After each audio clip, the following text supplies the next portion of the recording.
Boa tarde a todos. Antes de mais, gostava de agradecer o convite que o Florestas PT me dirigiu para falar um pouco sobre biodiversidade e serviços do ecossistema.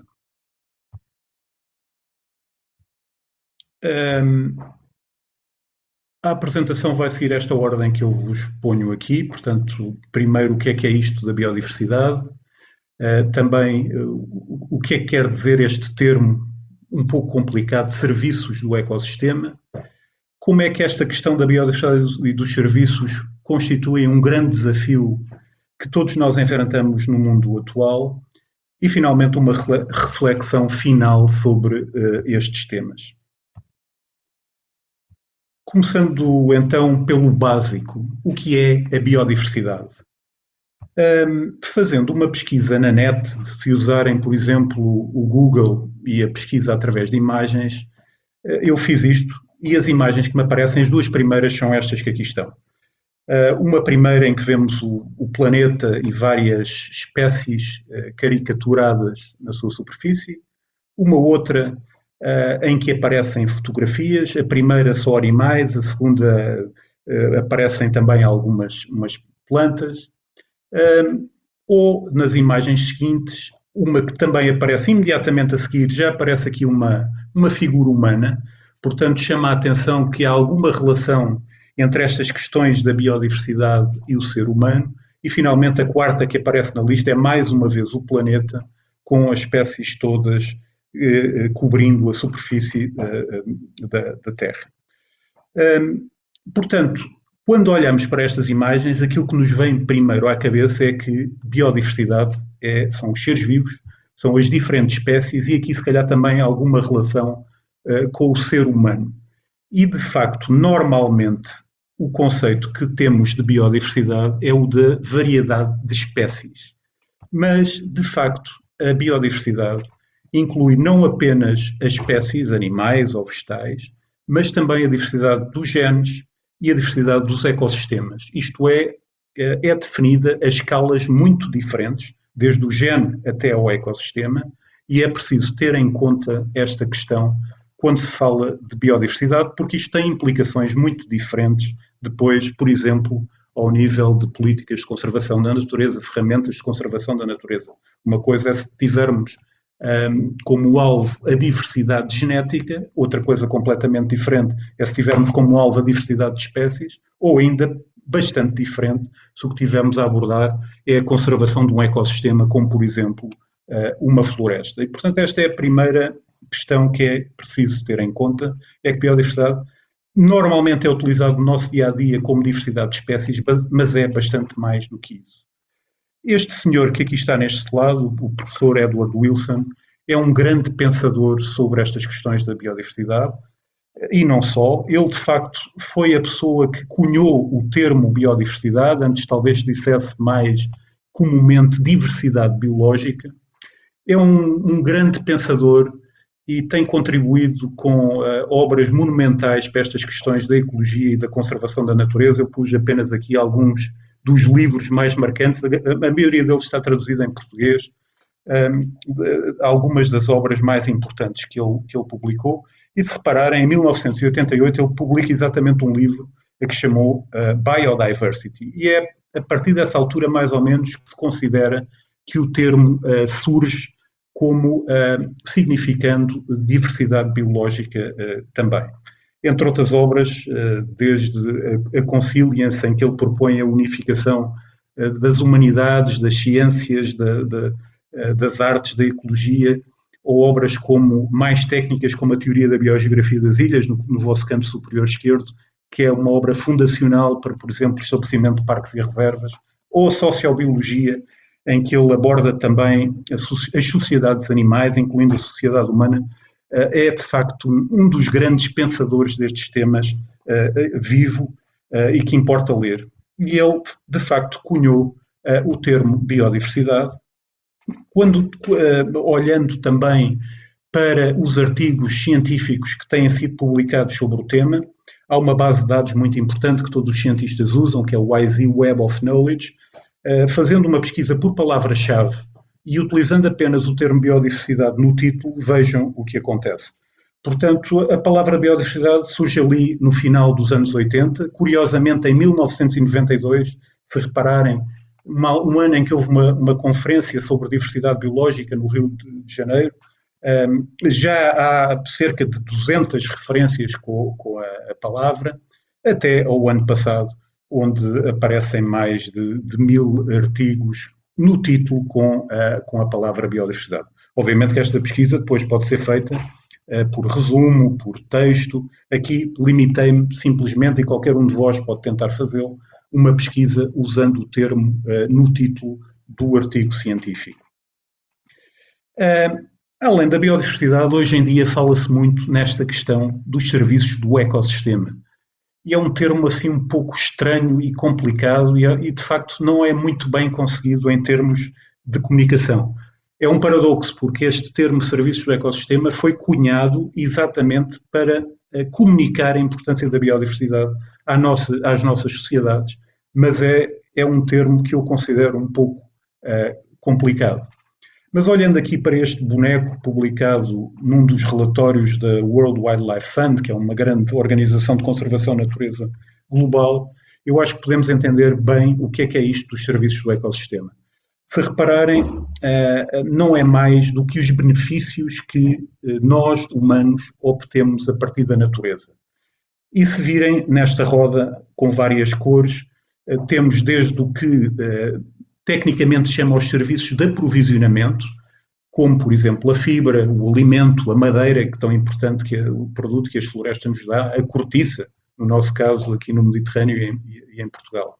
Há também serviços de regulação, isto é, a natureza e a biodiversidade é importante para, por exemplo, controlar as cheias, mitigar incêndios florestais, o sequestro de carbono, tão importante hoje para o combate às alterações climáticas. Temos também serviços culturais, portanto, todos nós muitas vezes vamos até à natureza para bem-estar espiritual ou recreio, observação de aves, por exemplo. Portanto, há aqui também um serviço cultural que a biodiversidade nos presta e, finalmente, os chamados serviços de suporte, que têm a ver mais com o próprio funcionamento dos ecossistemas, a fertilidade do solo, o ciclo de nutrientes, por aí fora. Ou seja, este termo serviços do ecossistema não é mais nem menos que os benefícios que os seres humanos obtêm a partir da natureza. Portanto, por um lado temos a biodiversidade, por outro lado temos os serviços que esta biodiversidade, aqui entendida como natureza, proporciona às nossas sociedades, ao ser humano.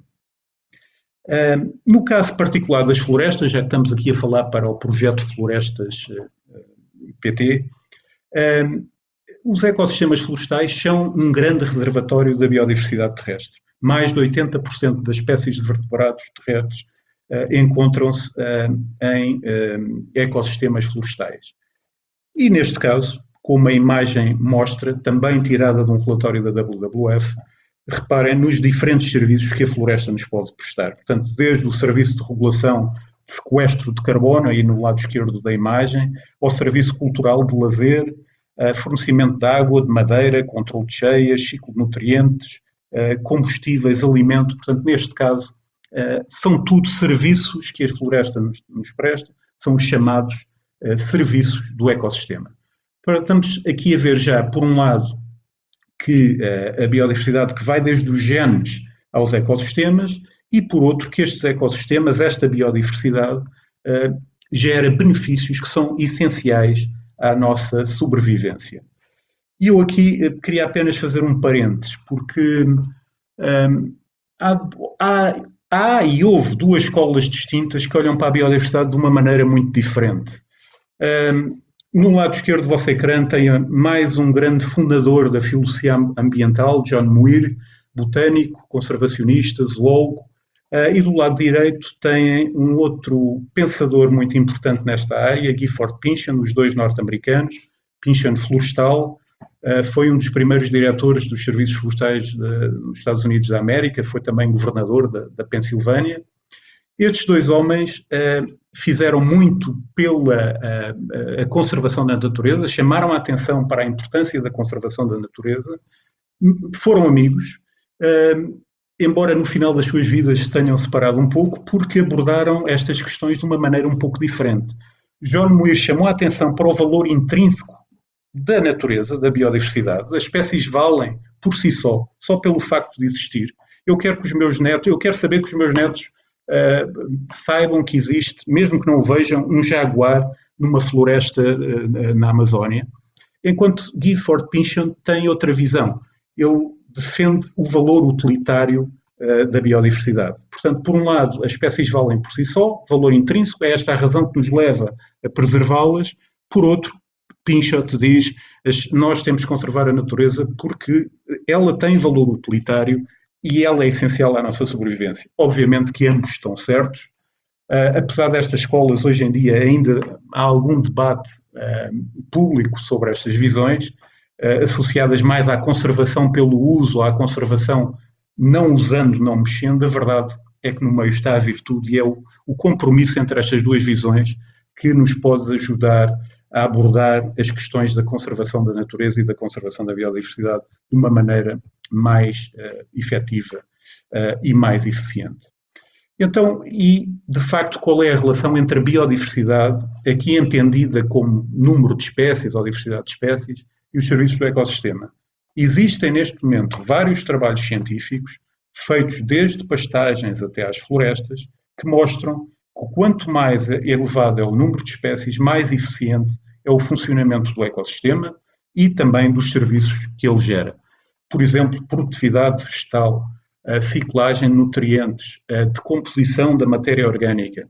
Há neste momento vários trabalhos publicados por equipes muito boas de cientistas que têm demonstrado, de facto, que quanto maior o número de espécies no ecossistema, quanto mais elevado a biodiversidade, melhor o ecossistema funciona e, portanto, também melhor os serviços que estes sistemas geram. Eu depois tinha aqui um quarto bullet point a que chamei o grande desafio. E qual é o grande desafio? O grande desafio é como é que nós articulamos estas questões da conservação da biodiversidade com, de facto, uma população humana em expansão. Quando nós olhamos para gráficos que ilustram a tendência da biodiversidade ao longo dos últimos anos, um dos índices mais utilizados é o Índice Planeta Vivo, que foi pensado pelo Instituto Zoológico de Londres e também pela WWF, que corresponde à monitorização de espécies de vertebrados em vários sítios do mundo, em todo o globo. São cerca de 16 mil populações de mais de 5 mil espécies de répteis, aves, anfíbios, por aí fora. E vejam a tendência do índice desde os anos 70, quando começou a ser medido, até à altura atual. Houve uma perda de valor do índice de praticamente 70% ao longo deste tempo. Portanto, aquilo que eu chamo a crise global da biodiversidade é uma coisa evidente atualmente para todos nós, é esta perda de espécies. E atenção, a perda de espécies é natural. Por evolução, há espécies que desaparecem. O que já não é natural é a taxa de desaparecimento das espécies à velocidade que está a ocorrer nos dias de hoje. Mas, obviamente, que as espécies desaparecem, evoluem, os dinossauros já cá não estão, houve outras espécies que desapareceram, mas o que é preocupante é a taxa de desaparecimento da biodiversidade nestas décadas mais recentes. Por outro lado, a espécie humana tem vindo a aumentar o que se chama a sua pegada ecológica. É outro indicador que é muito utilizado. Mais uma vez, um gráfico desta organização com a qual eu colaboro e tenho vindo a colaborar desde 10, 12 anos, mas reparem, este gráfico mostra a evolução da pegada ecológica da humanidade, isto é um índice que mede a área necessária, por exemplo, para utilização de pastagens, para produzir produtos florestais, pesca, ou o que é necessário para mitigar as emissões de carbono. Curiosamente, neste gráfico, vejam aí uma linha tracejada a verde, é a biocapacidade do planeta. Isto é, aquilo que o planeta permite gerar para satisfazer esta pegada ecológica. Curiosamente, não é uma linha paralela, reparem que ela é ascendente, o facto desta linha ser ascendente dá-nos motivo para o otimismo. Esta linha é ascendente devido a melhorias tecnológicas, devido à aplicação de princípios de sustentabilidade na gestão dos recursos naturais, que têm permitido elevar a biocapacidade do planeta, muito ligeiramente, mas têm permitido que isso aconteça. E, portanto, há aqui um motivo também de otimismo. Já não é um motivo de otimismo, se repararem que na parte final do gráfico, o lado direito do gráfico, a pegada ecológica excede em muito a biocapacidade do planeta. E, portanto, nós temos aqui uma equação que é muito difícil de resolver. Por um lado, temos esta crise de biodiversidade, por outro, temos o aumento da pegada ecológica, e reparem nas estimativas que existem, por exemplo, para 2050, a FAO prevê que é necessário aumentar a produção alimentar da população do mundo em cerca de 70%. A revista The Economist já chamava a atenção para isso num artigo de capa em 2011. O consumo de produtos florestais prevê-se que triplique até 2050. Vejam aí também do boneco de direita um exemplo dos vários produtos que podemos tirar da floresta, desde madeira para mobília ou para papel, mas a demanda destes produtos tem vindo a aumentar e as estimativas é que triplique até 2050. Daí, se calhar, também a importância, e creio que há outros episódios nesta série das florestas, a importância das plantações e plantações bem geridas, porque ao termos plantações bem geridas, vamos estar a aliviar a pressão que pode existir sobre florestas nativas, sobre florestas naturais, na procura destes produtos, alguns destes produtos que vocês veem aqui no ecrã.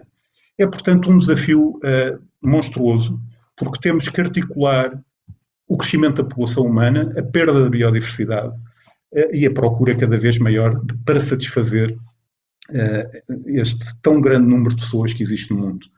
A ferramenta principal tem sido o estabelecimento de áreas protegidas. O mapa que tem à frente mostra onde estão as principais áreas protegidas em todo o mundo. São mais de 200 mil áreas distribuídas por todo o planeta. São áreas que os cientistas delimitam porque são importantes reservatórios de biodiversidade. E nessas áreas, normalmente, é feita restrição do uso dos recursos naturais. Por exemplo, na Europa, uma das ferramentas principais que todos vocês já ouviram falar é a Rede Natura 2000, e aqui vem um mapa onde a Rede Natura 2000 se encontra espalhada, incluindo a Península Ibérica e Portugal. Portanto, são também zonas que são definidas em acordo com a sua importância, por exemplo, para a conservação de aves ou habitats com interesse, que sejam raros e que tenham interesse de conservação da natureza. Mas esta tem sido, de facto, a principal ferramenta para a conservação da biodiversidade, é o estabelecimento de zonas protegidas. Vejam no caso mais específico de Portugal, do lado esquerdo têm o que se chama a Rede Nacional de Áreas Protegidas, reservas naturais, parques naturais, Parque Nacional da Peneda de Gerês, que é o único parque nacional que temos, lá em cima, no noroeste, no Minho. E do lado direito temos também a verde, as principais zonas Natura 2000 que existem em Portugal. Mas reparem que fora disso há uma área a branco enorme que, se apenas usássemos estas redes de áreas protegidas pensando na biodiversidade, então quer dizer que toda aquela área estaria desprotegida. E não pode ser.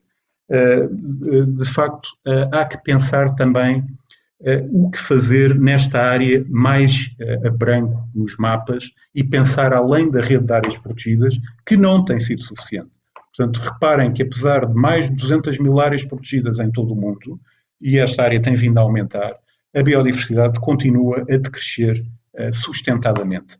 Temos que arranjar maneiras de responder a esta equação tremenda, que é alimentar pessoas, responder à procura de bens e serviços desta população em crescendo e, simultaneamente, conservar a biodiversidade, e simplesmente áreas protegidas não é suficiente.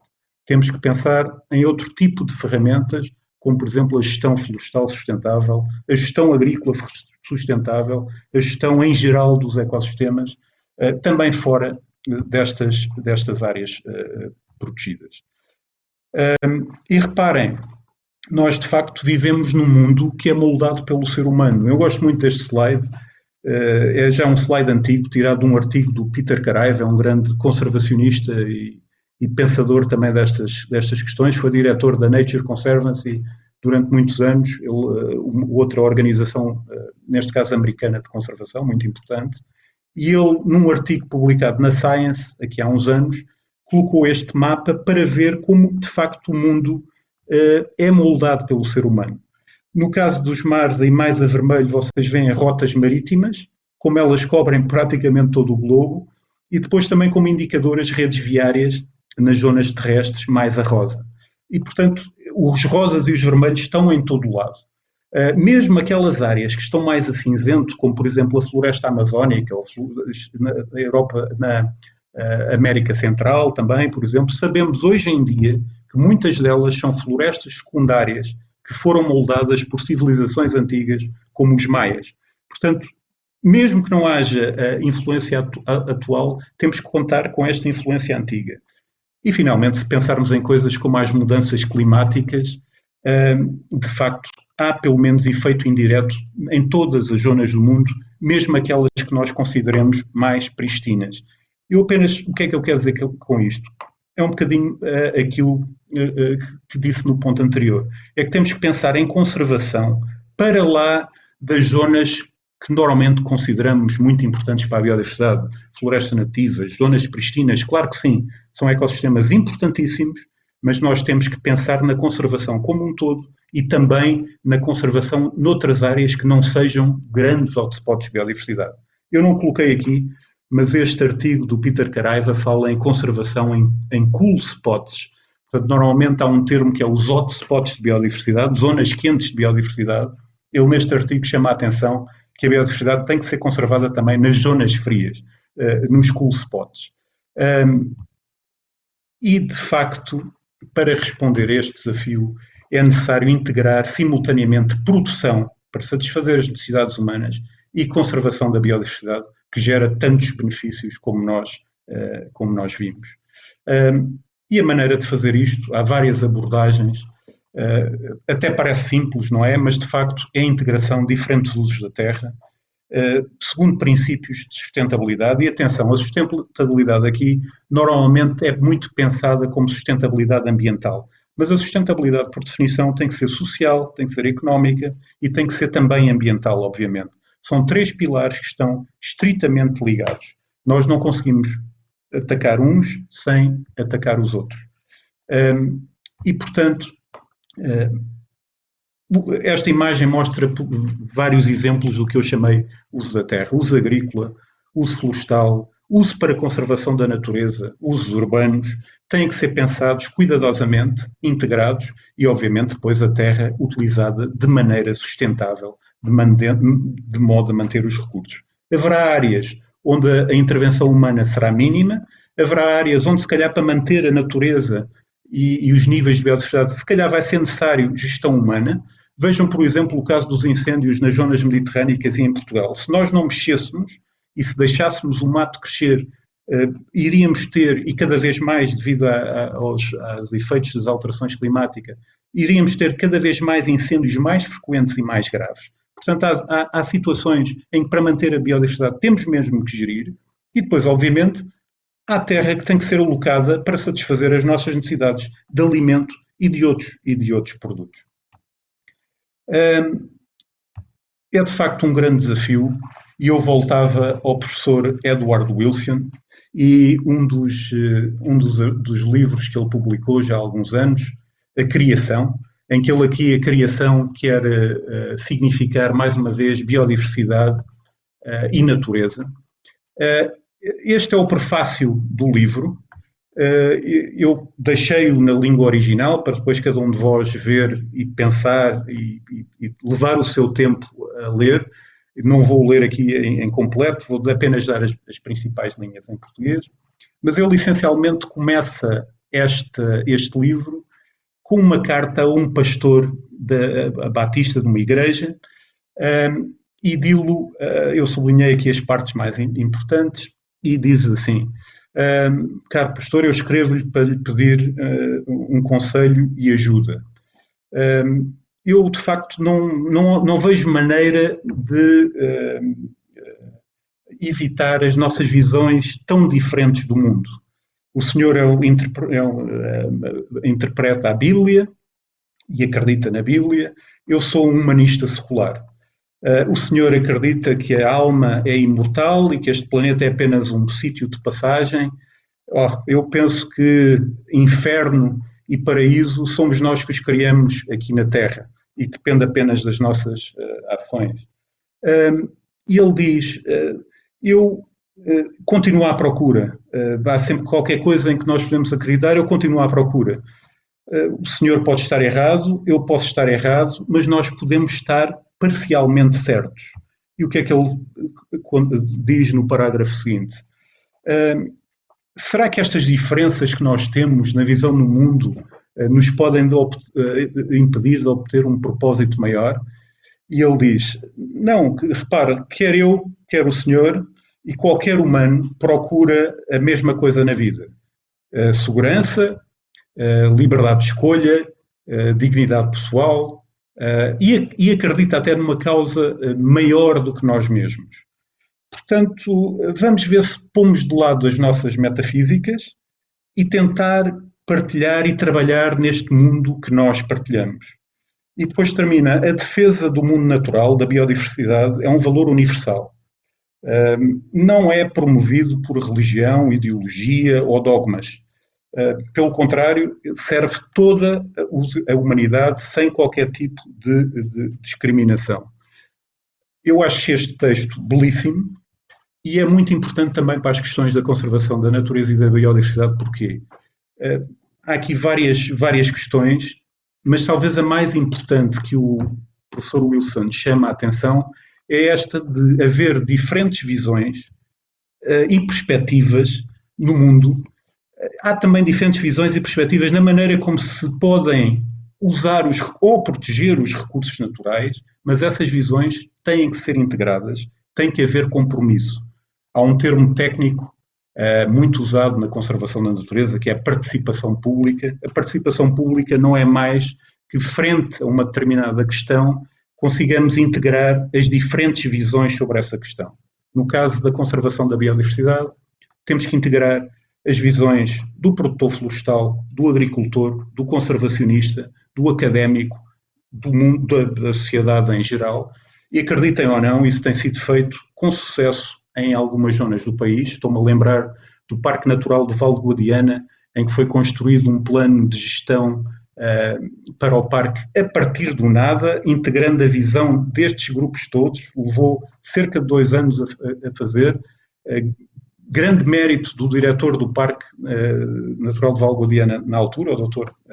Pedro Rocha, e assim é feito em várias regiões do mundo, e apenas desta maneira, integrando as diferentes visões, as diferentes perspectivas do uso da terra, conseguiremos responder a este desafio enorme que é simultaneamente manter a biodiversidade e usá-la em nosso benefício, mas usá-la de uma maneira sustentável, criteriosa e de uma maneira sensata.